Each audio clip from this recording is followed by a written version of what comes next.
చంద్రబాబు నాయుడు గారికి నేను ఫోన్ చేసి ఎట్టి పరిస్థితుల్లో మేనిఫెస్టోలో మనం ఒక మొదటి హామీ పెట్టాలి. అది 5 సంవత్సరాల్లో 20 లక్షల ఉద్యోగ కల్పనే మన లక్ష్యంగా పెట్టాలని కోరటం జరిగింది. ఆ హామీ ఇచ్చే ముందర నేను అనేక మందితో మాట్లాడా.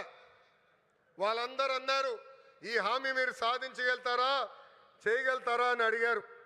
కానీ వాళ్ళు ఒకటే చెప్పా, నా ధైర్యం ఒకటే, నా బ్రాండ్ ఒకటే. ఆ బ్రాండ్ పేరు 3 అక్షరాల సిబిఎన్. మొన్న ఢిల్లీలో ఒక ఇంటర్వ్యూకి వెళ్ళా.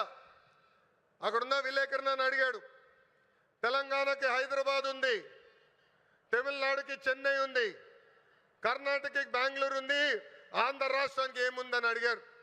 అతన్ని ఒకటే చెప్పా, మాకు చంద్రబాబు నాయుడు గారు అని ఒక బ్రాండ్ ఉన్నాడు, అందుకే మా రాష్ట్రం రూపురేఖలు మేము మార్చబోతున్నామని.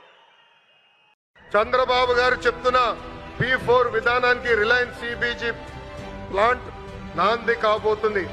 పేదరికం లేకుండా చేయటంలో ఇది కూడా ఒక తొలి అడుగని సభాముఖం తెలుపుతున్నాం. రైతులకి ఈ ప్లాంట్ల ద్వారా పెద్ద ఎత్తున మేలు జరుగుతుంది. నేపియర్ గడ్డితో ఈ గ్యాస్ తయారు చేయబోతున్నారు. ప్రభుత్వ భూమికి 15,000 రూపాయలు, రైతుల భూమికి 30,000 రూపాయలు కౌలు కూడా రిలయన్స్ ఇండస్ట్రీ ఇవ్వబోతుంది.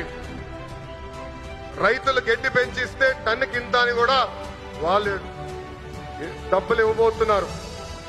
ఈ ప్లాంట్ ద్వారా 1,10,000 మెట్రిక్ టన్నులు ఆర్గానిక్ ఎరువు కూడా తయారవబోతుందని ఈ సభాముఖ ప్రజలు తెలుపుతున్నారు.